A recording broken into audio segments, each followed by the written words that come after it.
Breaking news చూస్తున్నాం. పశ్చిమ గోదావరి జిల్లా స్వచ్ఛతలో దేశంలోనే ముందు వరుసలో నిలిచేలా ప్రతి అధికారి పౌరుడు కృషి చేయాలని తాడేపల్లిగూడెం ఎమ్మెల్యే బొలిశెట్టి శ్రీనివాస్ పిలుపునిచ్చారు. స్వచ్ఛ భారత్ స్వచ్ఛాంధ్ర కార్యక్రమంలో భాగంగా శనివారం తాడేపల్లిగూడెం పట్టణంలోని పోలీస్ ఐలాండ్ సెంటర్ వద్ద పర్యావరణం అవకాశాలు అనే అంశంపై భారీ ర్యాలీ నిర్వహించారు. త్రాగునీటి వనరులు జలాలు కలుషితం కాకుండా రక్షించుకోవాలనే నినాదంతో పట్టణంలోని ప్రధాన కూడలి వద్ద భారీ మానవహారం నిర్వహించారు. ఈ కార్యక్రమంలో ఎమ్మెల్యే బొలిశెట్టి శ్రీనివాస్తో పాటు టీడీపీ నియోజకవర్గ incharge Valavala Babji, BJP incharge Eethakota తాతాజీలు పాల్గొన్నారు. కూటమి నేతలు ముగ్గురు కలిసి స్వచ్ఛతపై ప్రజలకు అవగాహన కల్పించారు. మున్సిపల్ మరియు రెవెన్యూ శాఖల అధికారులతో పాటు కూటమి పార్టీల నేతలు, కార్యకర్తలు, అభిమానులు పెద్ద ఎత్తున తరలివచ్చి ర్యాలీని విజయవంతం చేశారు. ఈ సందర్భంగా ఎమ్మెల్యే మాట్లాడుతూ పర్యావరణ పరిరక్షణ కేవలం ప్రభుత్వ బాధ్యత మాత్రమే కాదని ప్రతి ఒక్కరూ భాగస్వాములు కావాలని కోరారు. ప్లాస్టిక్ రహిత సమాజం కోసం ప్రతిజ్ఞ చేయాలని పిలుపునిచ్చారు. రాబోయే సంక్రాంతి నూతన సంవత్సరం మరియు సంక్రాంతి శుభాకాంక్షలు కోరుకుంటూ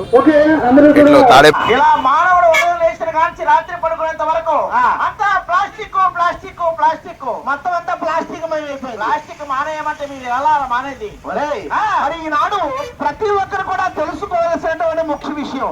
ఎందుకంటే ప్లాస్టిక్ అనేటువంటిది మన జీవితంలో భాగం అయిపోయింది అనుకుంటాం, కానీ అది మన జీవితాన్ని నాశనం చేస్తుందని చాలా మందికి తెలియదు. ఒరే ఒక్క ప్లాస్టిక్ ఎవరు వాడటం వల్ల ఈ మానవులందరికీ ఏంట్రా అపాయం? ఎందుకంటేనండి ఈ యొక్క ప్లాస్టిక్ ప్రపంచ మానవాళికి పెనుముప్పుగా మారుతుంది. ప్లాస్టిక్ ఈ ప్లాస్టిక్ వాడడం వల్ల అనేకమైనటువంటి వ్యాధులు సంక్రమిస్తాయి.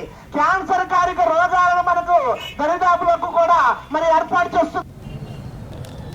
ఈరోజు గౌరవ ముఖ్యమంత్రి నారా చంద్రబాబు నాయుడు గారి ఆదేశాల మేరకు రాష్ట్రం అంతా కూడా ఈ స్వచ్ఛాంధ్ర గురించి అవగాహన కల్పించే కార్యక్రమం ఇంత పెద్ద ఎత్తున ఏర్పాటు చేసినటువంటి municipal commissioner and ME, municipal సిబ్బంది అందరికీ కూడా ఉదయపూర్వ నమస్కారం. ఈ కార్యక్రమం ఇచ్చేసినటువంటి కూటమి నేతలందరికీ మరి ఈరోజు ప్రజల్లో అవగాహన కల్పిస్తూనే ఉన్నాం. 2014లో స్టార్ట్ అయింది ఇది. మరి ఆ రోజు నుంచి ఈ రోజు వరకు గడిచిన 5 సంవత్సరాలు కూడా తర్వాత ఎప్పుడు పట్టించుకోని పరిస్థితి. ప్రభుత్వ ఆదేశానుసారం కూటమి ప్రభుత్వం స్వర్ణాంధ్ర స్వచ్ఛాంధ్ర కార్యక్రమంలో భాగంగా ఇవాళ పర్యావరణాన్ని పరిరక్షించాలన్న ఆలోచనతో మరి తాడేపల్లిగూడెం మున్సిపాలిటీ పెద్ద ఎత్తున ఉద్యమం చేసేలాగా ఇక్కడ మరి కార్యక్రమం చేసి ప్రజలకి మరి ప్లాస్టిక్ సంచులు వాడొద్దు, పర్యావరణ పాడు చేయొద్దు అని ఒక సందేశం ఇచ్చే విధంగా మరి ప్రతి వాళ్ళకి కూడా గుడ్డ ఏదైతే క్లాత్తో చేసిన సంచులు మనకి మనం అలాగే మరి ఇది కూడా ఒక మంచి క్లాత్తో చేసిన వైట్ సంచులు మరి పర్యావరణాన్ని కాపాడమని సంచులు ఇవాళ డిస్ట్రిబ్యూట్ చేయటం, ఇది ప్రజల్లో అవగాహన కలిగించే విధంగా ఈ కార్యక్రమాన్ని రాష్ట్ర ప్రభుత్వ ఆదేశానుసారం ఇక్కడ చేయడం జరుగుతుంది.